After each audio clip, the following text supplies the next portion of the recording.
Allah Subhanahu wa taala.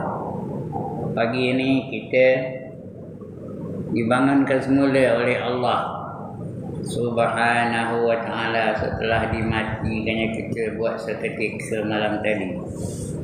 Dapat kita menyambung kehidupan, meneruskan tugas kita sebagai hamba-hamba Allah.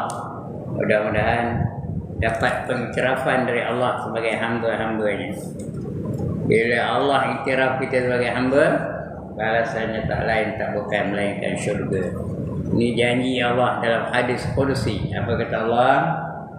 A'dadtu li'ibadi fiha ma la 'ainun ra'at wa la udhunun sami'at wa la khatara 'ala qalbi bashar.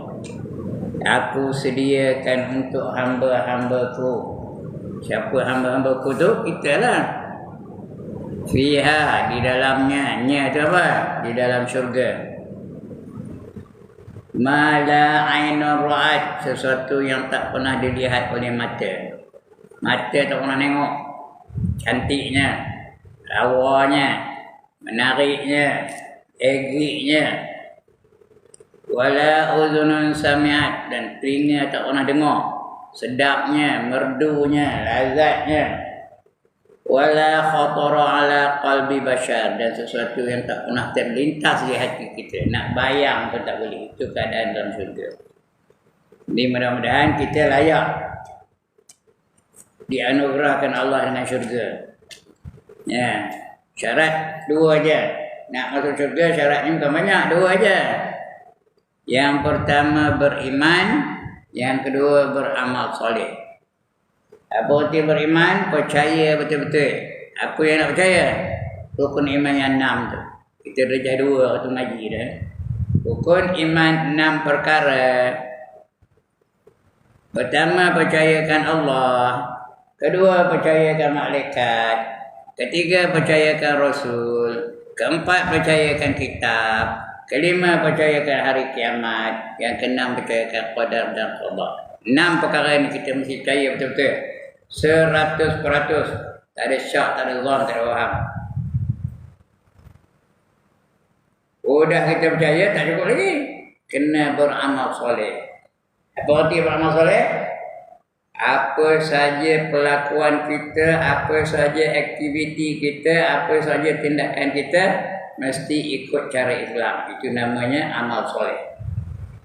Semayang cara Islam, pakaian cara Islam, duri kenara cara Islam, nikah kahwin cara Islam, pentadbiran cara Islam, akhlak cara Islam, pendidikan cara Islam, ekonomi cara Islam, perjuangan Islam. Itu baru namanya amal soleh. Bila kita beriman dengan amal soleh, Allah tak ada bagian lain melainkan syurga. Itu janji Allah tu. Dalam Quran banyak. Kalau kita baca Quran semua, banyak menyatakan kalau kita beriman dengan amal soleh, Allah akan bagi syurga. Di antaranya awal-awal lagi Allah kata, wabashiril ladzi kan wabashiril mu'minina alladzina ya'maluna shalihat wabashiril mu'minina alladzina ya'maluna sholihati anna lahum jannatin tajri min tahtihal anhar. Wabashiril ladzina amanu, berilah berita gembira kepada mereka-mereka yang beriman bahawa bagi mereka itu syurga yang mengalir di bawahnya beberapa sungai. Itu janji Allah ya. Wabashiril ladzina amanu wa amilus solihati anna lahum jannatin tajri min tahtihal anhar. Kullama ruziqu minha min thamaratir rizqan qalu hadza alladzi ruziqna min qablu wa utu bihi mutasyabiha. Walahum fiha azwajum mutahharatun wa hum fiha khalidun. Kata Allah ya. Berilah berita gembira kepada mereka-mereka yang beriman dan beramal saleh bahawa bagi mereka itu syurga-syurga yang mengalir di bawahnya beberapa sungai. Setiap kali mereka diberi rezeki yang berbentuk buah-buahan, mereka berkata, ini serupa yang kami dapat di dunia dulu. Nama serupa tapi hakikatnya tak serupa. Dan bagi mereka pasangan-pasangan yang suci bersih dan kekal mereka di dalamnya selama-lamanya. Itu janji Allah bagi mereka yang beriman di bawah soleh. Mudah-mudahan kita masuk dalam golongan itu. Banyak ayat lain yang menjanjikan beriman dan soleh itu dengan syurga. Di antaranya ada apa kata Allah? Walladzina amanu wa amilus solihat ulaika ashabul jannah hum fiha khalidun, kata Allah.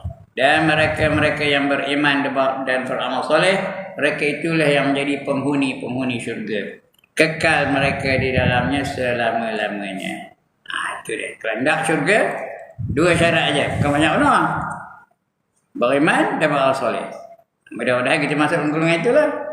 Karena cita-cita kita, matlamat kita, destinasi kita tak lain tak bukan melainkan syurga. Kerana kita tak lama lagi akan mati. Semua kita nak akan mati. Saya dah mati dah, ramai semua sekali mati dah. Adik-beradik semua dah mati, mak bapak dah mati, datuk nenek dah mati, anak pun ada seorang mati, baru-baru ini isteri pula mati. Tinggal saya seorang je, terkontin. Nunggu gila saya nak mati je. Itu saya, tuan-tuan dan puan-puan, macam itu juga. Tak lama lagi kita akan mati. Kerana Allah dah khabar dalam Quran. Qul innal mautal ladzi tafirruna minhu fa innahu mulaqikum. Katakan bahawa mati yang kamu nak lari daripadanya itu pasti akan menemui kamu. Kamu nak lari dari mati tapi dia datang juga. Kalau boleh nak lari, itu yang pening sikit mencari Panadol. Jangan mati lah. Tapi mati juga. Dan sahabat-sahabat kita banyak yang dah mati. Adik-adik kita banyak yang dah mati. Saudara-saudara kita banyak yang dah mati. Nunggu video kita je ni.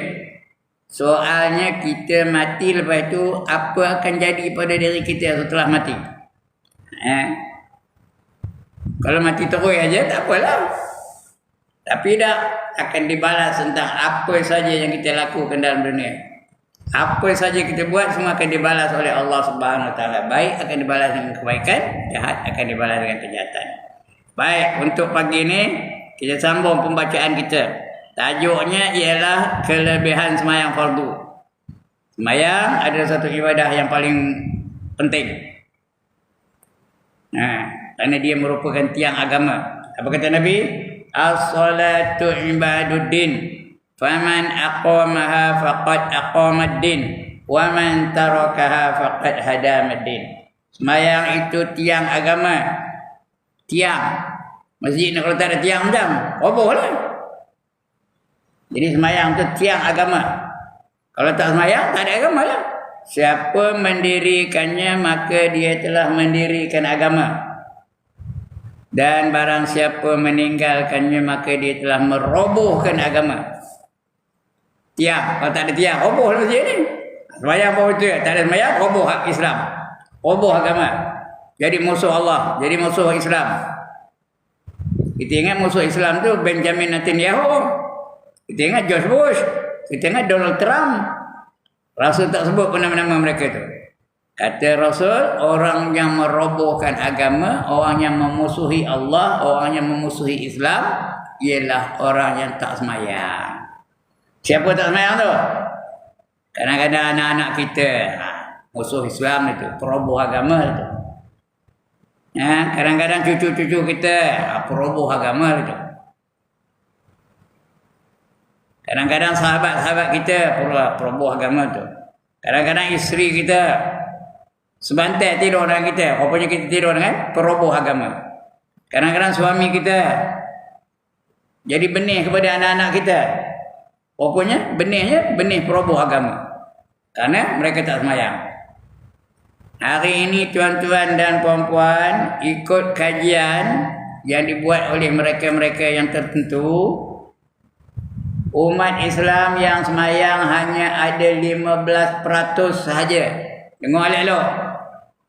Yang sembahyangnya hanya 15%. Tiap-tiap 100 orang, 15 yang sembahyang. 85 tak sembahyang. Setiap 100 orang. Hanya 15% saja yang sembahyang. Majoritinya tak sembahyang. Berapa ramai manusia tak sembahyang? Ramai. Bila tak sembahyang, peroboh agama tu. Jadi kita mesti pentingkan agama. Mesti pentingkan sembahyang. Nombor 1. Kerana ibadah yang ditanya oleh Tuhan selepas iman, sembahyang. Mula-mula ditanya tentang akidah. 6 soalan aja. Man rabbuka? Wa man nabiyuka? Wa ma dinuka? Wa ma qiblatuka? Wa ma imamuka? Wa man ikhwanuka? 6 soalan je tanya. Dah habis tanya itu, baru tanya sembahyang. Ya, kamu sembahyang ke dah? Sembahyang. Cukup ke tak cukup? Bilangannya? Cukup. Bagus tu. Kemudian betul ke salah? Bacaan kamu betul ke? Rukun qauli kamu baca betul tak? Rukun fi'li kamu ada tak? Kamu melakukan perkara yang membatalkan sembahyang? Ikhlas ke tak ikhlas kamu kerana Allah Ta'ala? Itu ditanya semua tu. Bab sembahyang ya. Ibadah yang pertama ditanya Tuhan ialah bab sembahyang. Sebelum itu ditanya akidah. Kalau akidah beres baru ditanya sembahyang. Kalau akidah tak beres habis tak tanya terus. Terus masuk neraka. Jadi kafir. Ya, terus masuk neraka. Tak ada cek lagi dah. Tapi kalau elok akidahnya, lulus akidahnya baru tanya bab sembahyang. Sudah habis ditanya bab sembahyang, baru ditanya tentang rukun Islam yang lain. Baru ditanya puasa, baru ditanya haji, baru ditanya zakat dan sebagainya. Baik, untuk pagi ini kita sambung lagi pembacaan kita ya. Tajuk kita pagi ini, hikmah solat pada waktu-waktu yang 5. Sembahyang 5 waktu. Bermula dengan zuhur, asar, maghrib, isyak, subuh. Dan kita semua bermula dengan zuhur. Tak ada kita patut mula dengan subuh. Tapi ikut riwayat Rasulullah setelah Isra' dan Mi'raj dia tak sembahyang subuh pagi tu. Belum lagi. Dia pagi tu tak sembahyang subuh. Kenapa? Kerana dia belum tahu macam mana nak sembahyang. Jadi dia tak sembahyang lah. Bukan sunnah juga. Jangan aku tak sembahyang subuh. Nabi pun tak sembahyang. Aku pun tak sembahyang. Jangan. Kerana ketika itu dia belum didatangi oleh Jibril. Jadi dia tak tahu macam mana sembahyangnya. Zuhur tu baru Jibril datang. Ngajar dia sembahyang dia opini. Betul asar, betul maghrib, betul isyak, betul subuh esok. Kalau dalam kitab tua kita baca, sembahyang ni bermula daripada zuhur. Bukan daripada subuh ya. Jadi di waktu tu bermula daripada zuhur, betul asar, betul maghrib, betul isyak, betul subuh. Jadi macam mana? Kalau kita sembahyang macam mana? Dan hikmah ditentukan sembahyang-sembahyang pada 5 waktu itu bahawasanya pada waktu zuhur, tengok zuhur mula-mula nampak dinyalakan Jahannam. Mula-mula Jahannam. Sebab betul-betul Jahannam, jangan Jahannam. Orang Melayu Jahannam. Neraka Jahannam. Tak betul tu. Jahannam. Ada dengar pada nun tu. Ada sabdu pada nun tu. Ya. Jadi nak sebut Jahannam. Ditentukan sembahyang zuhur pada 5 waktu itu. Kata yang pertama, pada waktu zuhur dinyalakan Jahannam. Maka barang siapa sembahyang zuhur pada waktunya, keluar ia daripada dosanya seperti hari yang diperanakkan dia oleh ibunya. Jadi orang sembahyang zuhur keluar dosanya, segala-gala dosanya. Macam budak baru lahir. Budak baru lahir ada dosa kan? Kanak-kanak yang baru lahir ada dosa kan tak? Tak ada. Apa tak ada dosa? Nabi dah khabar. Ma min mauludin illa yuladu alal fitrah. Fa abawahu yuhawidanihi wa yunaksiranihi wa yumajjisani. Kanak-kanak itu bila dilahirkan dia suci bersih. Ikut fitrah. Tak ada dosa langsung. Tak ada dosa nari, tak ada dosa zina. Baru lahir mana ada dosa? Tak ada dosa berjudi. Tak ada dosa ngumpat. Cakap pun tak tahu apa nak ngumpat. Terpulanglah kepada ibu bapanya menjadikannya seorang Yahudi, Nasrani ataupun Majusi. Mak bapaknya lah. Ngajar dia tu. Semua sama ada nak jadi Yahudi, nak jadi Nasrani atau nak jadi Majusi. Itu kena-kena baru lahir ya. Jadi tak ada dosa. Macam itulah. Orang yang sembahyang zuhur seolah-olah dia macam kanak-kanak baru lahir, tak ada dosa langsung. Kalau dia mati ketika itu, mati tak berdosa lah. Diampunkan segala dosa-dosanya. Jadi jangan miss zuhur. Macam mana sibuk pun jangan miss. Pergi orang kahwin ke, pergi pasar raya ke, berkebun ke, jangan sampai tak sembahyang zuhur ya. Alright, itu zuhur. Kemudian tapi mesti dalam waktu dia. Jangan main zuhurnya pukul 5, pukul 9 zuhur. Main asarnya pukul 7.30. Main maghribnya pukul 9 malam. Main isyaknya subuh esok pukul 10, pukul 9 isyaknya. Jangan kau begitu. Nak dalam waktunya. Inna salata kanat 'alal mu'minina kitaban mawquta, kata Allah. Sesungguhnya sembahyang itu difardukan kata setiap orang yang beriman dalam waktu-waktu yang tertentu. Zuhur kegelincir matahari sampai matahari itu sampai kepada bayang-bayang itu sama panjang dengan yang dibayangi.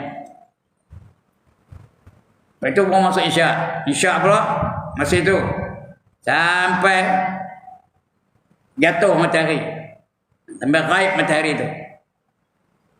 Maghrib daripada kekuningan-kuning matahari itu sampai habis kuning-kuning itu, sampai habis cahaya merah itu. Masuk isyak. Isyak sampai subuh esok, sampai terbit fajar. Panjang waktu isyak. Waktu isyak ni boleh lewat. Tak apa. Sebab kalau ada tuan guru ngajar maghrib sampai ke isyak, lambat sikit pukul 10 baru berhenti, tak apa, boleh lagi. Dia lambat tak apa. Jangan tak azan pula. Ini ada orang tu kamat aja. Sini saya tak tahu lah, tak pernah datang maghrib. Azan juga walaupun lewat. Sini saya tak tahu. Kamat ke azan?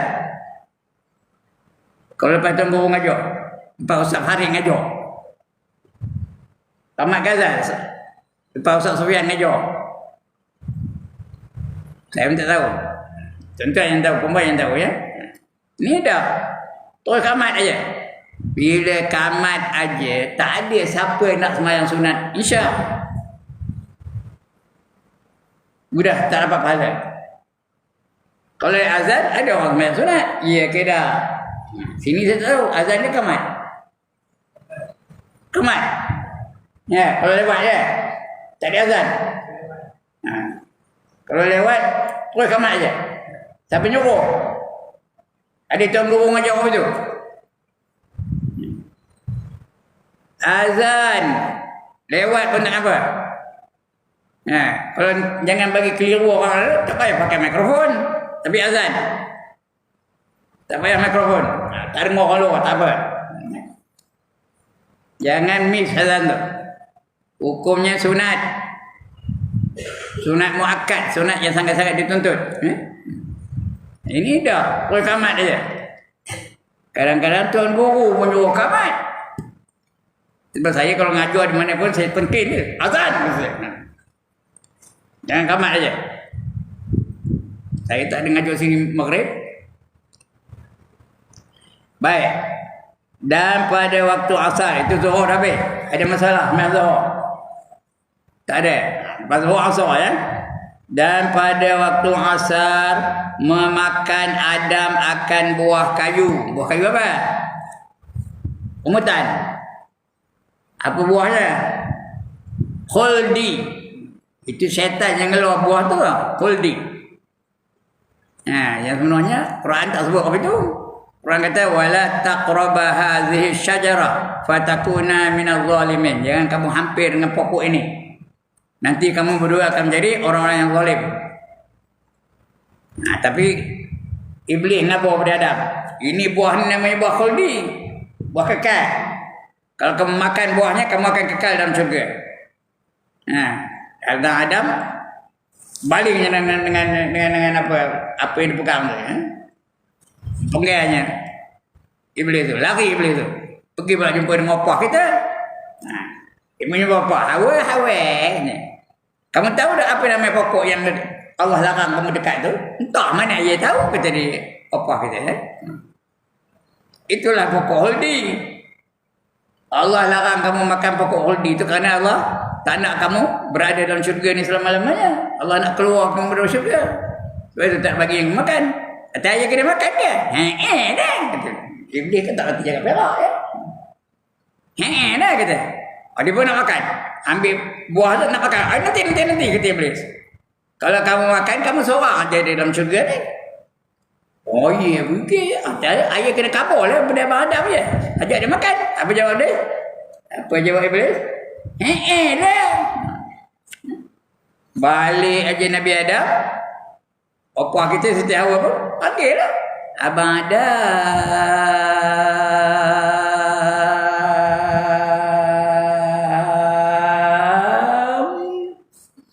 Dengar itu lenyol lah. Abang Adam. Dengar dia cakapnya. Makanlah buah ni. Mari kita sambil-sambil makan. Dua-dua makan. Itu yang keluar dari syurga tu. Itu yang ada berada dalam dunia ni. Keledak kita ni semua di mana ada sekarang ni? Tuan-tuan dan puan-puan, patutnya kita ni di mana? Di syurga. Tapi kerana tok kita dan opah kita makan buah-buahan yang dilarang, keluar dari syurga. Adam diletakkan Pulau Serendip namanya. Pulau Serendip tu Pulau Ceylon dulu. Sekarang ni panggil Sri Lanka. Hawa diletakkan di Padang Arafah.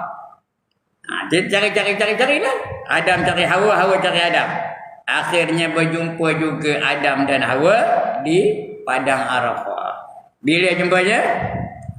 Pada hari Ashura. Tahu hari Ashura? 10 hari bulan Muharram. Itu dia asal ya.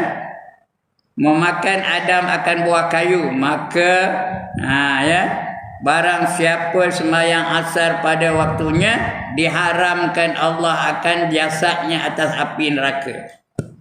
Allah haramkan badannya masuk neraka. Artinya tak ada masuk neraka lah. Selamat dah dia. Kalau neraka itu tak ada siapa lalu nahornya. Nobody can stand the wrath of the fire in hell. Siapa lalu angkat tangan? Itu neraka. Selemah-lemah api neraka, tuan-tuan dan puan-puan, adalah 70 kali ganda daripada sekuat-kuat api dunia. Dengar elok kenyataan ni. Selemah-lemah, sekurang-kurang kuatnya api neraka itu adalah 70 kali ganda lebih kuat daripada sekuat-kuat api dunia. Api dunia ni apa yang paling kuat? Kalau saya laser lah. Laser yang paling kuat. Besi pun cair buatnya. Selemah-lemah api neraka itu 70 kali ganda lebih kuat daripada kekuatan laser. Itu api neraka. Tak sampai lalu nahuk api neraka. Jadi siapa sembahyang asar, dia diharamkan jasadnya daripada api neraka. Tak masuk neraka lah. Kemudian maghrib. Dan pada waktu maghrib, taubat Allah akan Adam. Artinya Allah terima taubat Adam waktu maghrib tu. Maka barang siapa sembahyang maghrib pada waktunya, tiada meminta ia akan sesuatu hajat melainkan diberi akan dia. Sembahyang maghrib tu dapat ditunaikan apa saja hajat kita. Allah bagi pengkabulan hajat tu. Apa saja hajat. Jadi jangan miss sembahyang maghrib. Jangan masa itulah baru nak pergi beli barang, nak pergi ke kedai. Orang dah azan maghrib ni. Masa itu baru kedai, nak beli rokok pula tu. Jangan habis tu. Datang ke surau, datang ke masjid, datang ke mana-mana tempat jemaah tu. Mayang bagi orang lelaki fardu kifayah berjemaah. Jangan seorang-seorang mayang di rumah. Jadi maghrib dah nak datang ke masjid, ke surau, ataupun di mana-mana tempat yang didirikan jemaah dalam waktunya. Kerana selalunya lepas maghrib tu ada pengajian, ada zikir, ada tahlil, ada macam-macam berlaku pada waktu maghrib. Jadi jangan miss. Jadi siapa sembahyang maghrib dalam waktunya, ikut waktunya, tiada meminta ia akan sesuatu hajat melainkan diberi akan dia. Itu maghrib. Yang keempat, isyak. Dan pada waktu isyak menyerupai akan kelam kubur dan kelam pada hari kiamat. Ya, isyak tu dah gelap. Dan kubur gelap. Hari kiamat tu gelap juga. Di neraka gelap. Mana ada terang? Yang terang di syurga. Dan kubur gelap gelita. Kecuali orang-orang yang Allah anugerahkan cahaya. Itu lainlah. Bercahaya-cahaya kuburnya. Yang lain tu gelap gelita. Sorang-sorang lah tu. Ya. Jadi kalau barang siapa sembahyang maghrib, apa namanya? Isyak, barang siapa sembahyang isyak, maka barang siapa sembahyang isyak pada waktunya atau berjalan kepadanya, diberi Allah akan dia nur. Nur tu apa? Cahaya Allah. Allah akan beri dia nur di dalam kuburnya pada waktu hari kiamat. Di mana hari kiamat tu dia dapat cahaya, kuburnya terang, bangkit dari kubur terang, mukanya berseri-seri. Tadi tu imam dah baca, yauma tabyaddu wujuhum wa taswaddu wujuh, fa ammal ladzina swaddat wujuhum fa ammal ladzina yabyaddu wujuhum fa fi rahmatillah. Pada siapa yang berseri-seri mukanya maka dia dapat rahmat Allah Taala. Di mana baca tadi kan?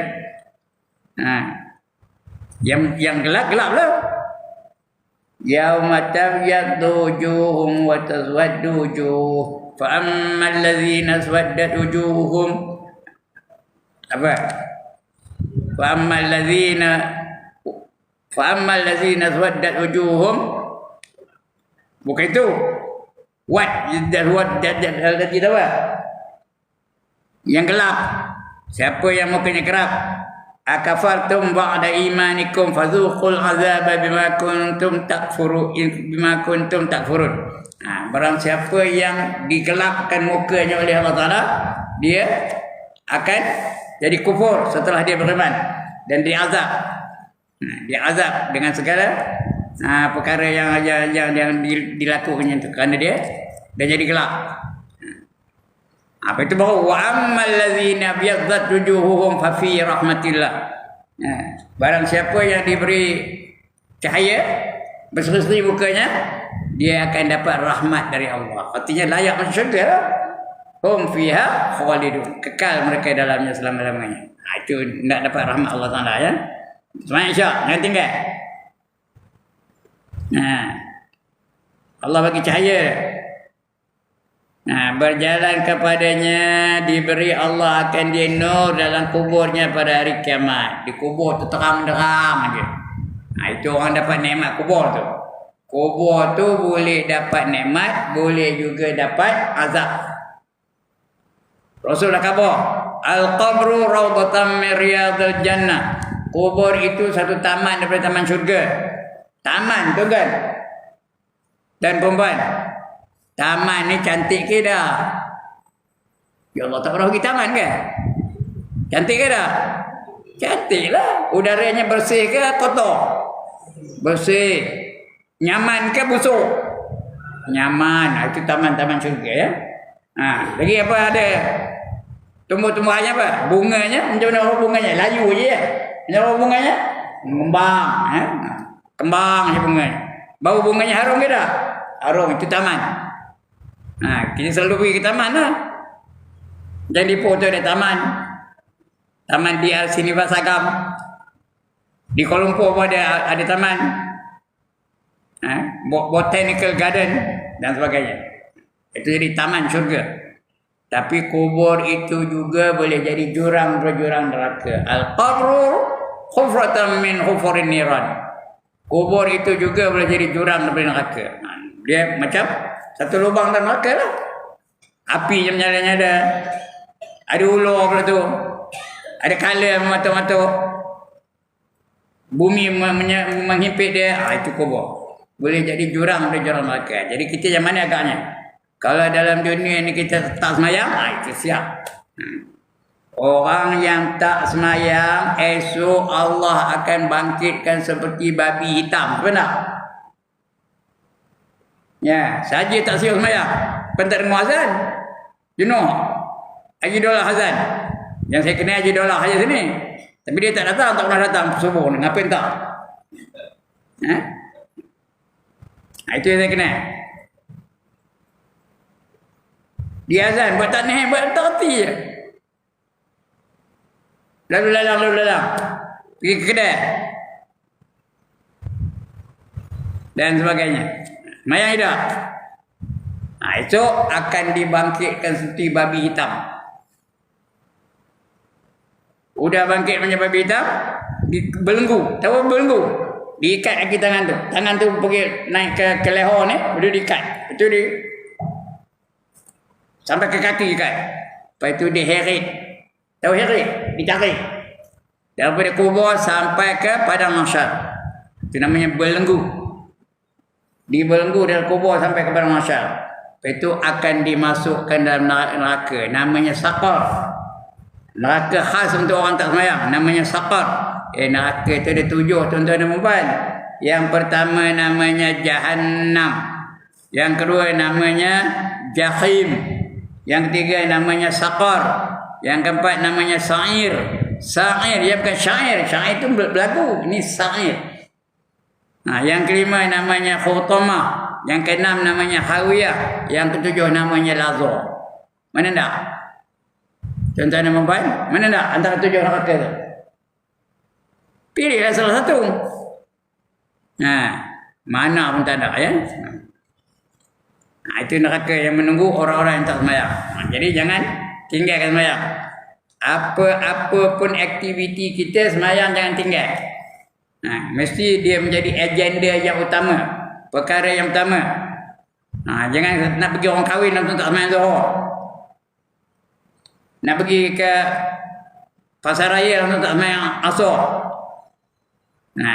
Bila petang-petang tak semayang Maghrib dan sebagainya. Jangan. Kena dirikan semayang. Itu insya' ya. Yang seterusnya dan barang siapa semayang subuh. Subuh.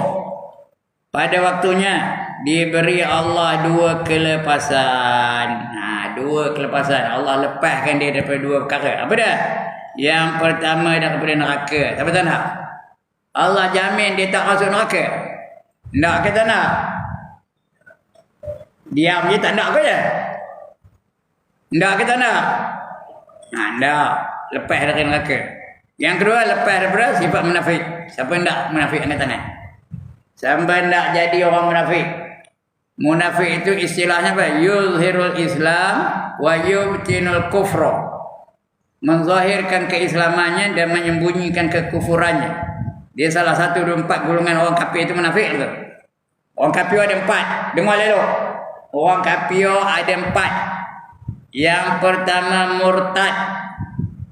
Yang kedua musyrik. Itu kalau seorang ya, lelaki seorang nama musyrik, perempuan musyrikah. Yang ketiga namanya mulhid. Yang keempat namanya munafik. Itu 4 jenis orang kafir. Yang pertama murtad. Apa murtad? Ditolak imannya. Tuhan tak terima dia sebagai orang beriman walaupun dia mengaku beriman, kerana dia melakukan perkara-perkara yang membatalkan syahadahnya. Jadi murtad.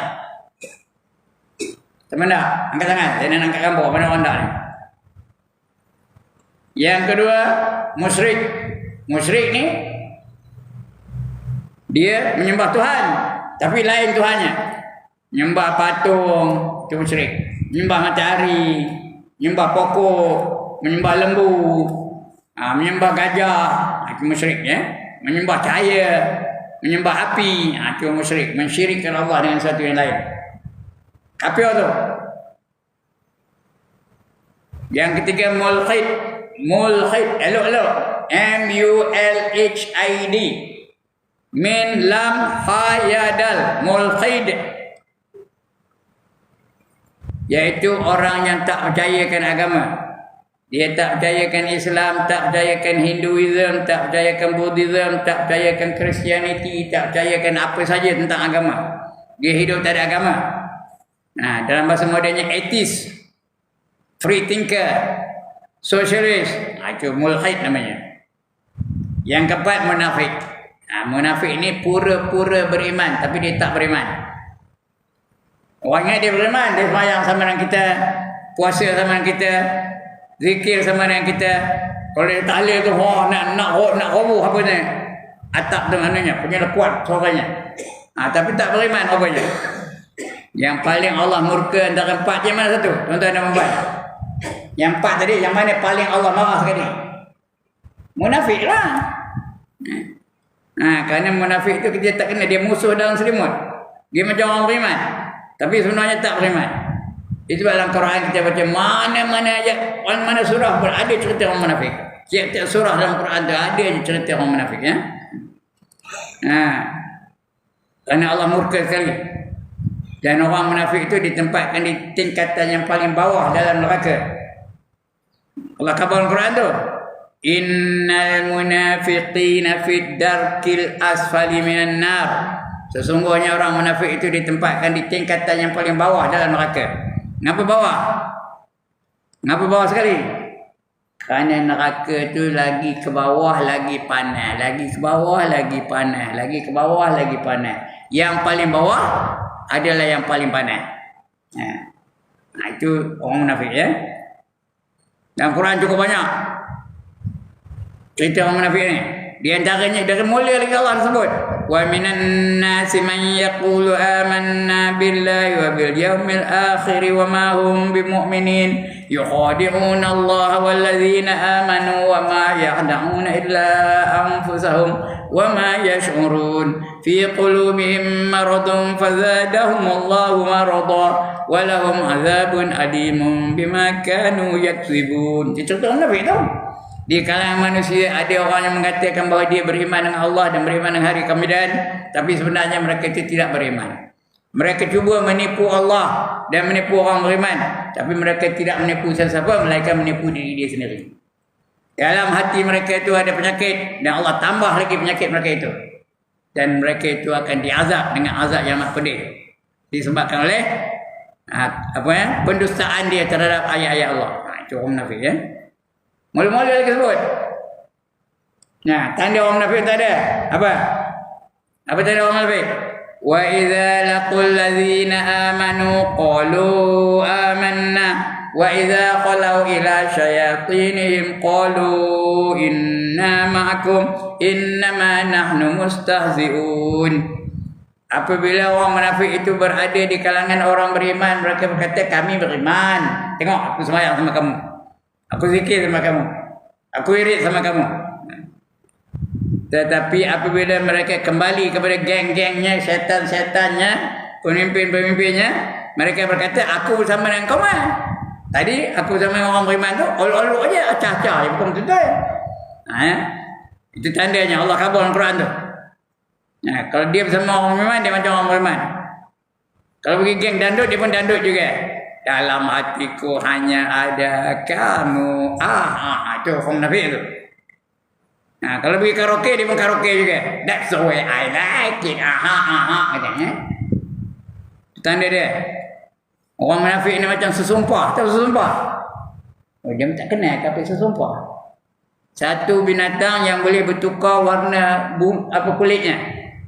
Kalau sesumpah tu berada di kalangan keliling hijau, maka kulitnya warna hijau. Itu sumpah. Kalau sesumpah tu berada di tempat yang kuning, kulitnya pun kuning.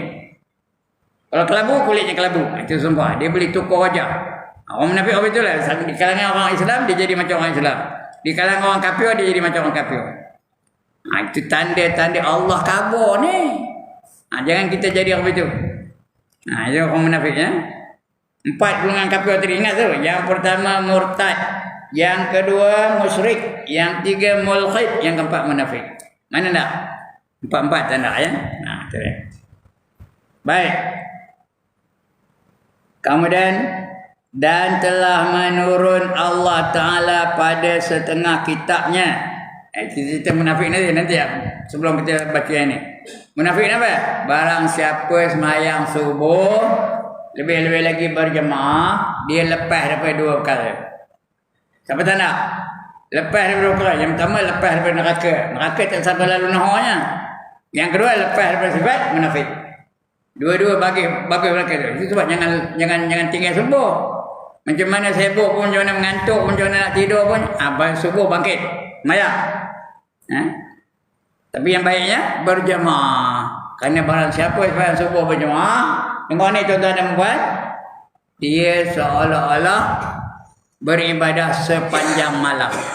Seolah-olah beribadah sepanjang malam.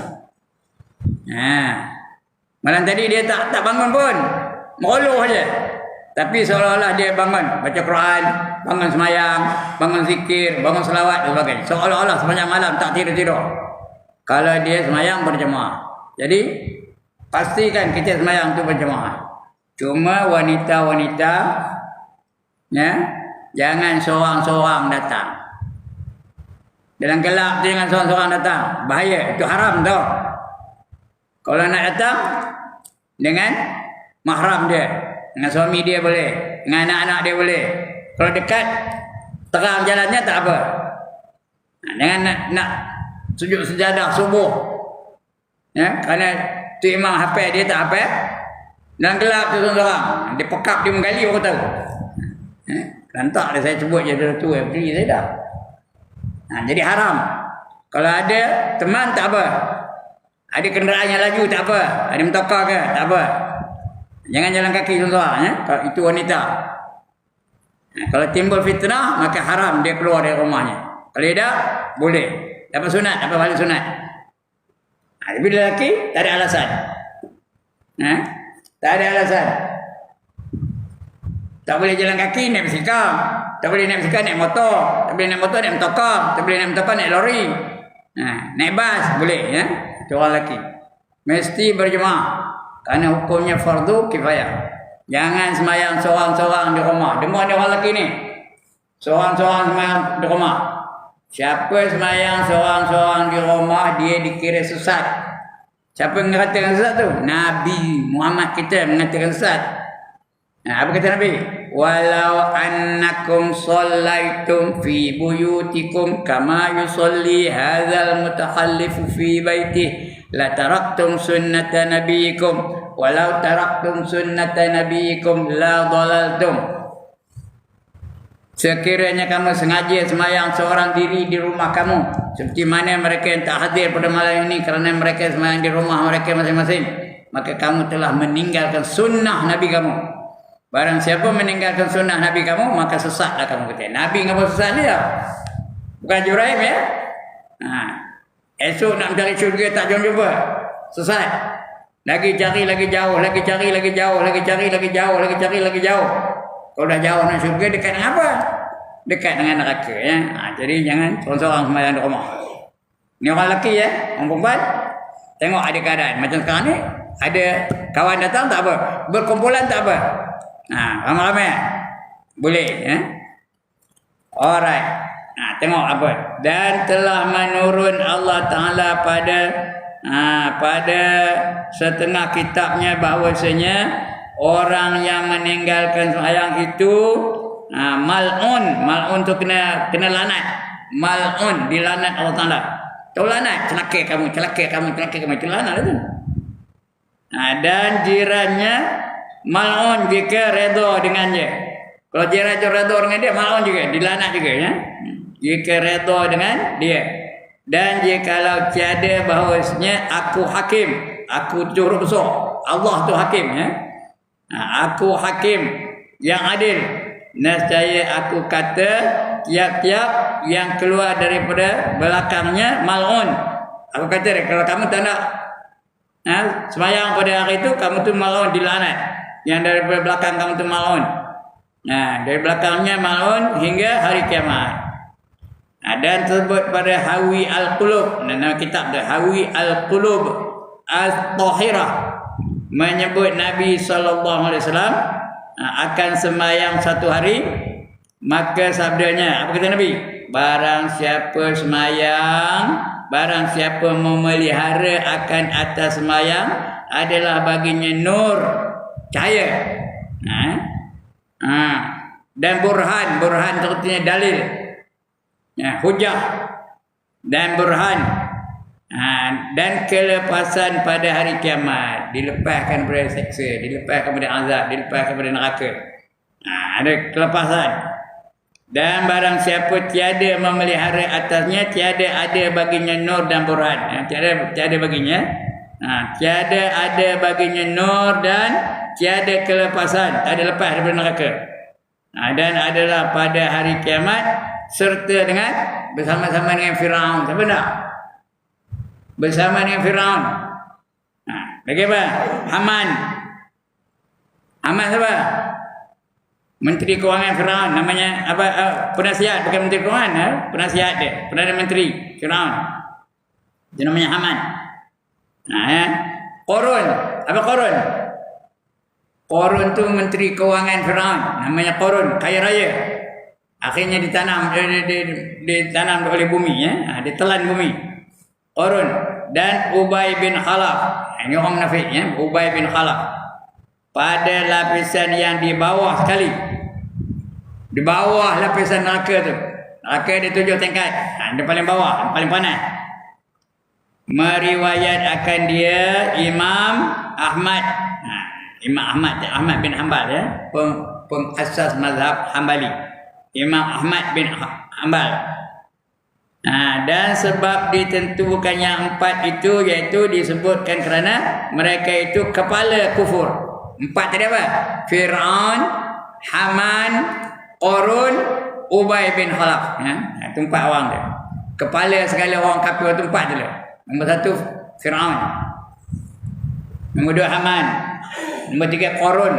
Qarun tu orang kaya di zaman Fir'aun. Yang keempat Ubay bin Khalaf. Itu kepala segala orang kafir tu.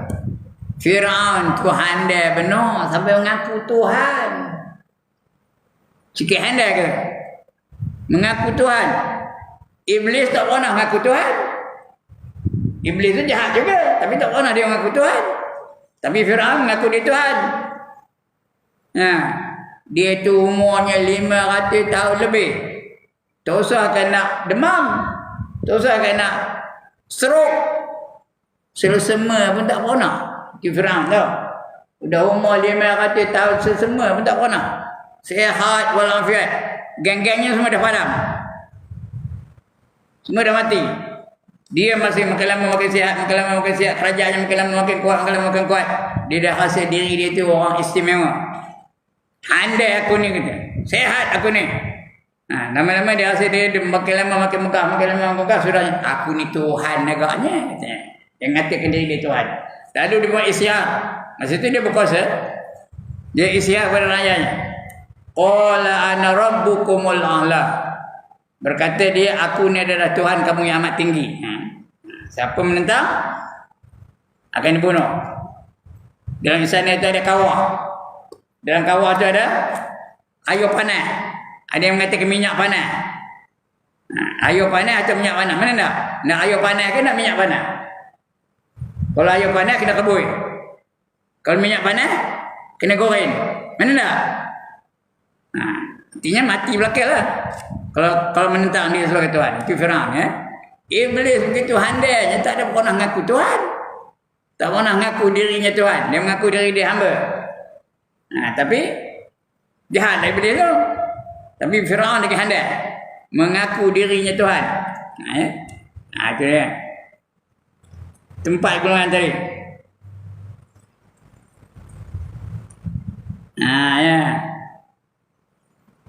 Ada meriwayat akan dia oleh Imam Ahmad, dan sebab ditentukan orang 4 itu dengan disebutnya kerana mereka itu kepala segala kufur. Orang yang kafir itu 4 dia punya ketua Maka barang siapa tinggal sembahyang kerana perniagaannya. Ni orang menjaga. Orang menjaga pasal malam. Tak sembahyang maghrib, tak sembahyang asar. Ada tak jenis orang itu? Dia menjaga petang, start pukul 4. Jaga macam-macam lah. Letak barang tu, pakai seluar pendek je sampai maghrib, sampai isyak. Tak ada sembahyang. Kerana perniagaannya. Tengok apa dia? Maka iaitu serta Ubay bin Khalaf. Sama dengan Ubay bin Khalaf. Kafir belakang tu saja tak nak sembahyang. Dan barang siapa tinggal sembahyang kerana kerajaannya. Dia pangkat besar. tak sempat nak sembahyang, mesyuarat lah apa lah macam-macam. Maka iaitu serta dengan Firaun. Dia bersama dengan Firaun kerana yang ada kerajaan Firaun lah. Dan barang siapa tinggal sembahyang kerana hartanya, nak menguruskan hartanya tu, nak minang duitnya, nak nyimpan duitnya, macam-macam lah ya. Kerana hartanya. Maka iaitu serta dengan Qarun. Ini yang paling kaya dalam sejarah Qarun lah. Sampai dia tenggelam ke kali bumi. Itu Qarun. Qarun ni tuan-tuan dan puan-puan, kunci yang bawa peti hartanya tu aja 500 tau. Kuncinya je 500 peti. Bukan hartanya, kunci yang untuk menyimpan harta tu ada 5 peti. Itu Qarun. Dan barang siapa membimbangkan oleh dibimbangkan dia oleh pemerintahnya, dia takutkan orang yang merintah dia, dia takutkan raja, takutkan menteri, takutkan ketua kampung dan sebagainya, maka iaitu serta Haman, wazir. Haman siapa? Wazir Firaun. Wazir itu artinya penasihat Firaun, namanya wazir, gelarannya wazir. Orang nama wazir itu penasihat tu. Itu pentingnya 5 waktu sembahyang ya. Akan datang kita baca hikayat cerita Nabi Isa dan sebagainya. Itu akan datang kita baca ya. Untuk pagi ni cukup sekadar itu. Dekat 3 sunnah dah. Sekian dulu pembacaan kita pada pagi ni. Sebelum saya tutup, ada siapa-siapa nak komen? Ada siapa-siapa nak bangkang? Tak ada nak bangkang. Setuju belakang lah. Jadi sembahyang ya, jangan tinggal. Kemudian yang kedua, ada siapa-siapa nak tanya? Has anybody got any problem to ask? No problem. Oh, alhamdulillah. Banggalah saya. Mengapa bangga? Dapat murid-murid yang bijak-bijak belaka. Asal dia ajar dapat. Mana nak cari? Hanya ada di Masjid Al-Falahiyah. Di mana Al-Falahiyah tu? Cangkat Tin, Tanjung Tualang. Ya. Sekian dulu tuan-tuan dan puan-puan. Ampun maaf salah silap. Suara kuat ni bukan dengkin. Suara kuat ni supaya dengar. Kalau tak kuat suaranya apa? Gimana kalau tak kuat suaranya lah? Mula dia tunduk je, ngangguk je Pak Ustaz. Ni tak ada nampak orang ngangguk ni? Tak ada nampak. Edok aja, coy aja mata tu. Itu suara kuat ni, bukan nengkin ya. Untuk menghidupkan suasana, itu aja. Sekian dulu aku qauli hadza wa astaghfirullahal azim li wa lakum wa lisairil muslimin wal muslimat wa ya fawzal mustaghfirin wa ya najatat taibin. Assalamualaikum warahmatullahi